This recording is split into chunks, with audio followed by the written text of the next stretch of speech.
We give clear, responsibilities.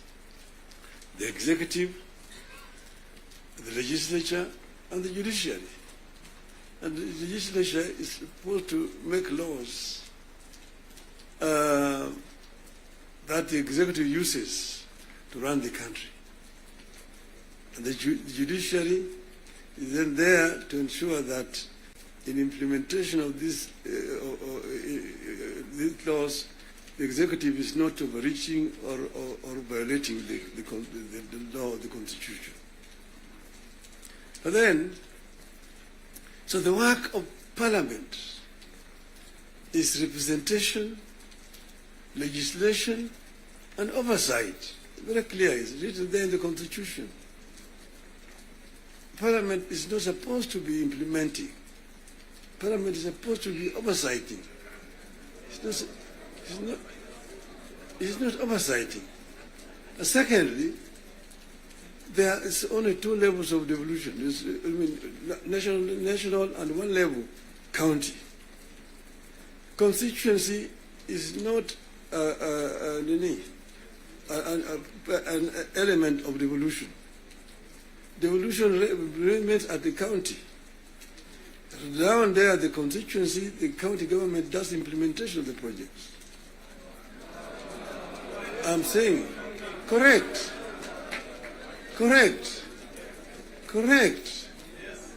Down at the constituency, it's the county government.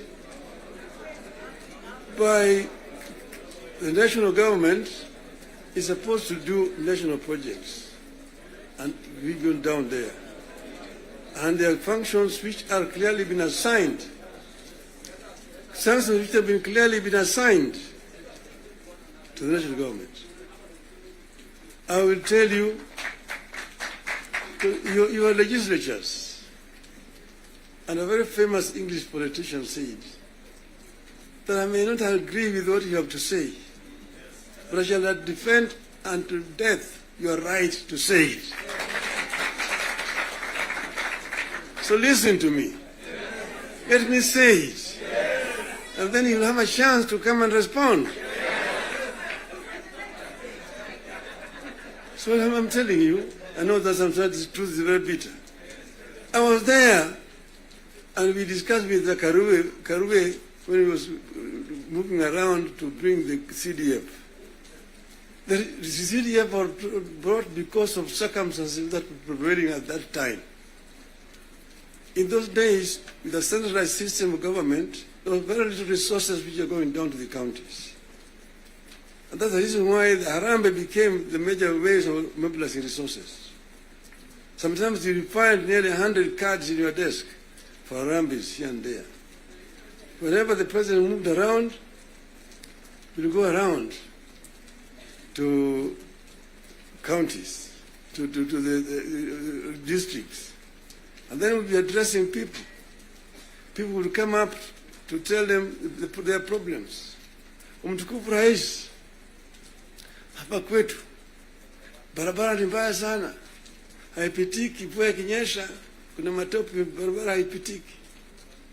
Mtukufu Rais, hapa kwetu shule yetu hapa, juzi mvua ilinyesha na upepo kaja katoa paa. Watoto sasa wanasoma chini ya mti hapa. Mtukufu Rais, hapa kwetu hakuna maji. Mtukufu Rais, hatuna stima na kadhalika. When he stands to respond, to say, nyinyi mnasema barabara ni mbaya, mnasema hospitali hakuna dawa, mnasema upepo imechukua paa ya nyumba. Mjumbe wenu anafanya nini? Yeye anapiga tu kelele kule kwa bunge. Anapiga tu kelele kwa bunge, hajali mambo ya maendeleo kwake. Kwa hiyo mimi nitatumia mtu kuja kufanya harambee. Lakini leo mimi nitatoa pesa ya kujenga hiyo shule. Ambayo kujenga hiyo nyumba. Nitatoa pesa na kadhalika.